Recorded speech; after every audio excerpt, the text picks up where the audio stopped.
ওং শ্রী গণেশায় নমঃ। ওং নমঃ শিবায়। তো বন্ধুরা, আমি আমার এই ভিডিওতে খুবই সংক্ষিপ্ত আলোচনা করতে চলেছি। আমরা আমাদের মানব জীবনে বাচ্চা থেকে বৃদ্ধ অনেকেই নির্ভীকতা লাভের জন্য আমরা অনেক সময় নানা রকম টোটকা প্রয়োগ করে থাকি। তন্মধ্যে শ্রেষ্ঠ একটি টোটকার কথা আলোচনা করতে চলেছি। কোনো ব্যক্তি যদি সারা জীবন নির্ভীকতা লাভের জন্য এই টোটকাটি প্রয়োগ করে থাকে তাহলে 100% সাকসেস সফলতা পেয়ে থাকে।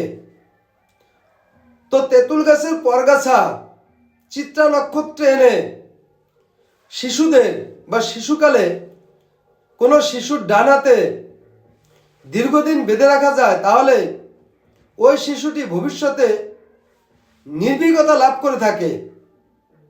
তো বন্ধুরা, এই ছিল আমার এই ভিডিওর মূল সংক্ষিপ্ত আলোচনা। নমস্কার।